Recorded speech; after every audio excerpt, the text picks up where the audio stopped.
21 sampai yang ke-24.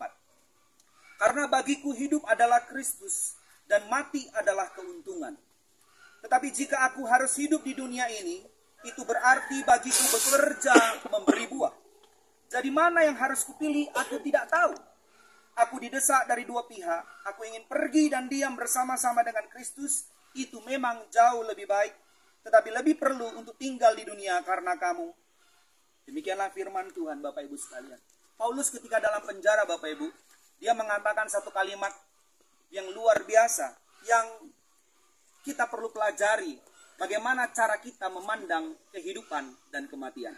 Seseorang yang memiliki perspektif yang benar tentang kehidupan dan kematian, pasti akan berperilaku dengan benar ketika dia masih hidup. Kalau dia merasa hidup ini adalah sebuah permainan, maka dia akan hidup dengan main-main. Tapi kalau dia memandang hidup ini adalah sebuah kesempatan, maka dia akan mempergunakan kesempatan itu dengan sebaik-baiknya. Kalau kita ditanya Bapak Ibu sekalian, apa artinya kehidupan bagi kita secara pribadi? Mungkin ada yang mengatakan itu adalah sebuah perlombaan. Mungkin ada yang mengatakan bahwa itu adalah sebuah pengalaman. Tapi Paulus dengan jelas mengatakan di sini bahwa hidup adalah Kristus. Bisakah kita juga memiliki persepsi, perspektif yang sama seperti Paulus, bahwa kalau dia hidup cuma satu tujuannya, adalah untuk Kristus. Ahli-ahli filsuf, Aristoteles misalnya, dia memandang kehidupan adalah sebagai sarana untuk mencari kebahagiaan. Plato mengatakan tujuan hidup adalah untuk mencapai kesenangan. Tapi hidup tidak secetek itu, Bapak Ibu sekalian. Paulus meringkasnya dalam sebuah kalimat, hidup adalah untuk Kristus.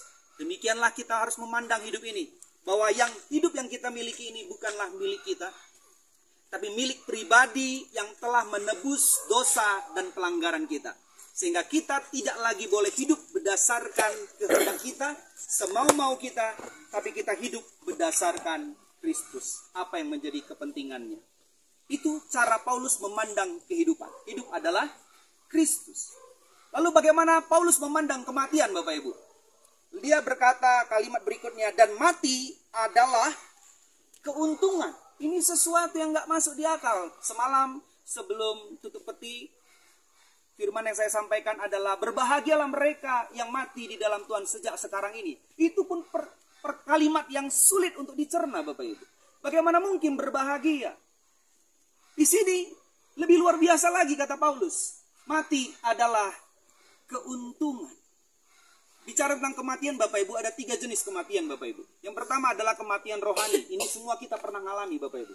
Di mana kita semua pernah jauh daripada Tuhan.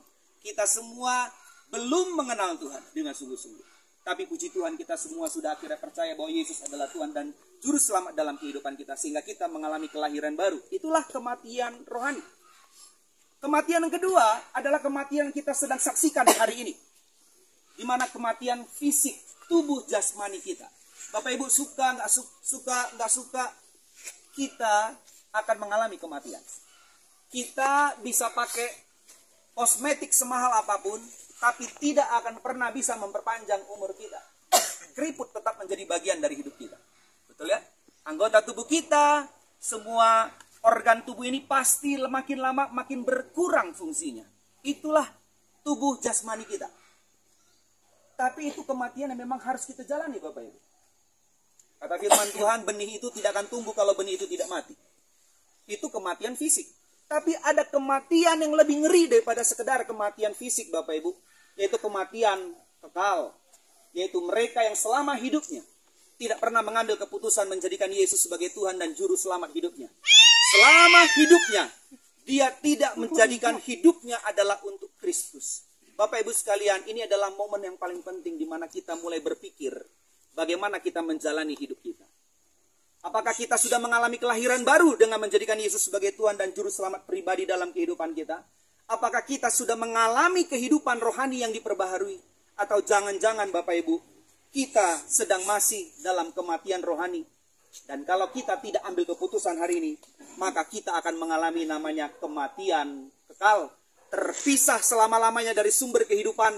Kita ada di neraka, Tuhan ada di sorga. Kita terpisah selama-lamanya. Paulus dalam hidupnya mengambil pilihan menjadikan Yesus sebagai Tuhan dan Juru Selamat pribadinya. Almarhumah yang kita kasihi juga melakukan hal yang sama. Menjadi teladan bagi kita, supaya kita yang masih hidup ini, yang diizinkan Tuhan masih bekerja dan berkarya, mari kita sungguh-sungguh di hadapan Tuhan. Mari kita katakan juga, hidupku adalah Kristus. Amin. Matiku adalah keuntungan. Sama seperti Kristus, sama seperti Paulus yang mengatakan demikian. Jadi bagian kita yang masih hidup, Bapak Ibu sekalian, dikatakan begini, tetapi jika aku harus hidup di dunia ini, itu berarti bagiku apa? Bekerja, memberi buah. Buah apa yang harus kita hasilkan, Bapak Ibu sekalian? Buah jiwa-jiwa, buah roh. Ada kasih, sukacita, damai sejahtera, kesabaran, kemurahan, kebaikan, kesetiaan, kelemah lembutan, penguasaan diri. Kalau kita lihat di sekeliling kita ini, tadi sebelum kita masuk ada pohon coklat, di sini juga ada pohon coklat. Kalau kita tanam itu bertahun-tahun tapi tidak membuahkan hasil, maka apa yang kita lakukan? Tebang, karena tidak menghasilkan buah. Rugi kita investasi kepada pohon tersebut. Bayangkan Bapak Ibu sekalian, kita, Tuhan berikan investasi, yaitu nyawanya sendiri yang mati di atas kayu salib. Membiarkan kita hidup untuk berkarya dan bekerja bagi Allah. Sudah sepantasnya lah kita menghasilkan buah bagi Dia. Buah apa yang tadi dihasilkan? Buah jiwa. Paling tidak sebelum kita meninggal nanti, Bapak Ibu sekalian, ada satu orang yang kita kenalkan kepada pribadi Yesus yang telah menyelamatkan kita. Amen. Paling tidak, Bapak Ibu, melalui kehidupan kita ada orang-orang yang bisa melihat Kristus itu nyata di dalam kehidupan kita. Amen. Bagaimana caranya? Mari kita hasilkan buah roh itu dalam hidup kita. Ada kasih, sukacita, damai sejahtera, kesabaran, kemurahan, kebaikan, kesetiaan, kelemah lembutan, penguasaan diri tadi. Bapak Ibu, kalau bicara buah roh, itu bukan buah-buah roh, tapi buah roh. Satu buah, 9 rasa. Harusnya 9 itu ada di dalam kehidupan kita, dan itu yang akan menolong kita untuk bisa menghasilkan buah jiwa-jiwa, Bapak Ibu sekalian. Paulus di dalam penjara itu, dia mengalami kebingungan juga. Ada tarik-menarik di dalam dirinya. Dikatakan begini, jadi mana yang harus kupilih? Aku tidak tahu. Aku didesak dari dua sisi. Satu sisi, aku pengen pergi diam bersama dengan Kristus. Seperti yang kita lihat sekarang ini. Almarhumah yang kita kasihi sudah pergi diam bersama dengan Kristus. Kata Paulus, itu lebih baik. Tapi dikatakan kalimat berikutnya, tetapi lebih perlu untuk tinggal di dunia ini karena kamu. Artinya Bapak Ibu, apa yang dialami sama almarhumah yang kita kasihi, kita harusnya memandang dari perspektif yang benar bahwa ini lebih baik. Tapi bagi kita yang masih hidup, lebih perlu supaya Anda dan saya masih bisa berbuah lebat bagi kerajaan Allah. Karya puisi Khairul Anwar, aku ingin hidup 1000 tahun lagi. Masalahnya tidak ada manusia yang hidup 1000 tahun lagi. Tidak ada yang tahu kita umurnya berapa. Bukan soal berapa lama kita hidup, tapi bagaimana kita hidup. Itu yang paling penting, Bapak Ibu. Percuma kita panjang umur, tapi kalau selama kita hidup, kita ini mempermalukan nama Tuhan. Lebih bagus kita umurnya singkat, tapi selama kita hidup, kita mempermuliakan hidup kita senantiasa.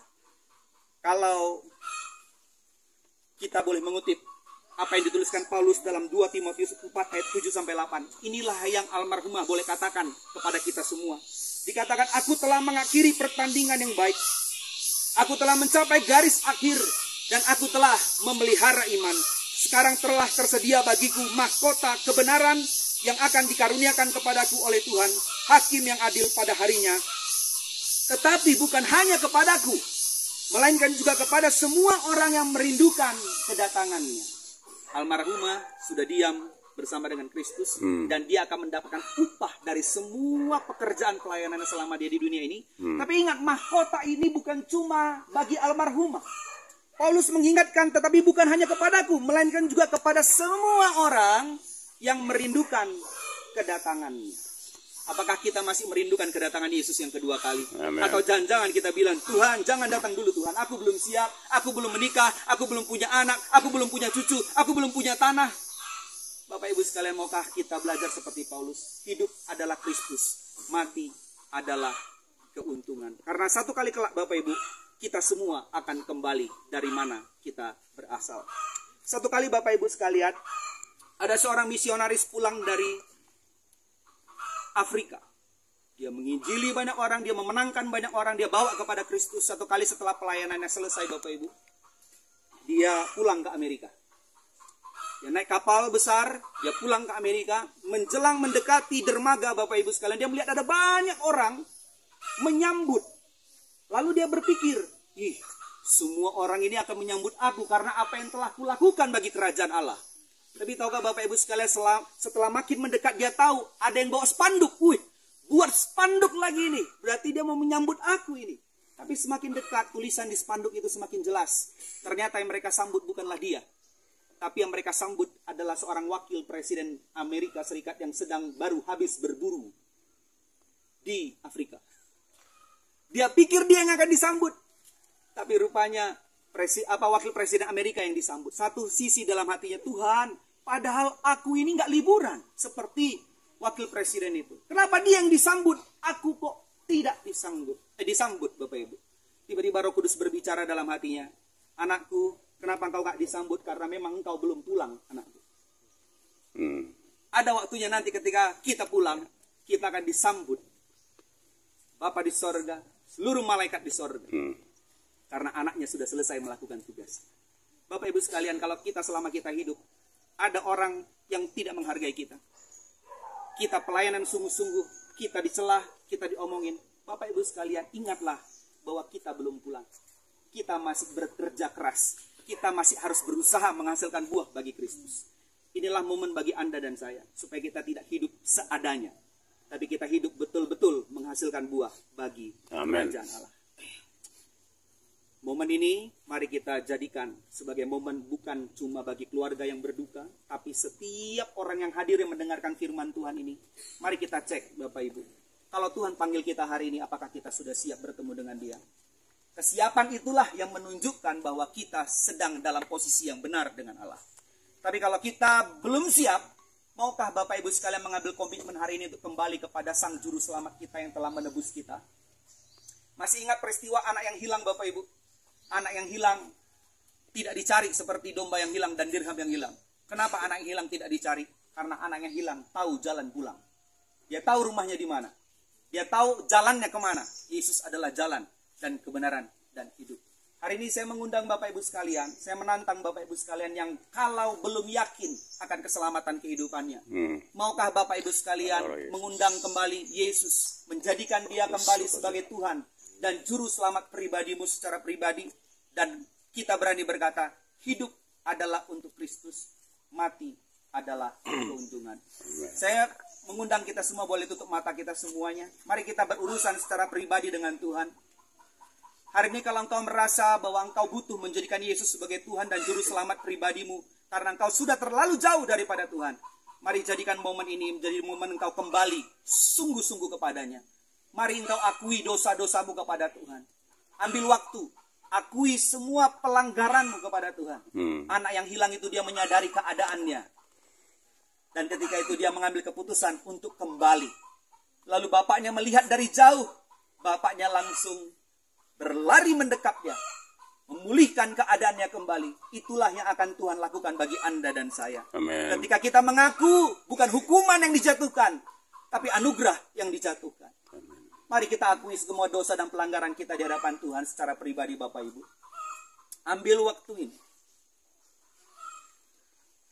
Dan mari kita katakan bersama-sama sekali lagi doa untuk menjadikan Yesus sebagai Tuhan dan Juru Selamat secara pribadi dalam kehidupan kita.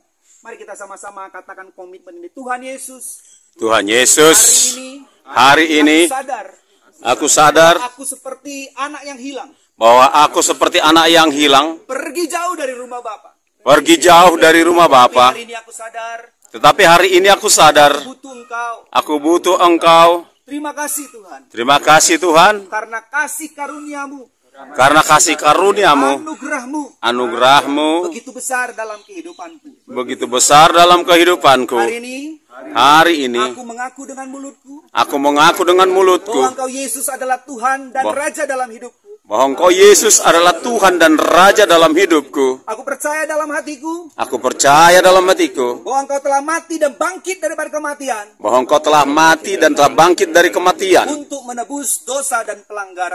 Untuk menebus dosa dan pelanggaranku. Hari ini Tuhan ku serahkan tubuh, jiwa dan rohku untuk Engkau ya Tuhan. Untuk Engkau ya Tuhan. Pakailah sepanjang umurku Pakailah sepanjang umurku untuk kemuliaan-Mu. untuk kemuliaan-Mu. Kami mengucap syukur. Kami mengucap syukur. Kami berdoa Kami berdoa dalam nama Tuhan Yesus. dalam nama Tuhan Yesus. Amin.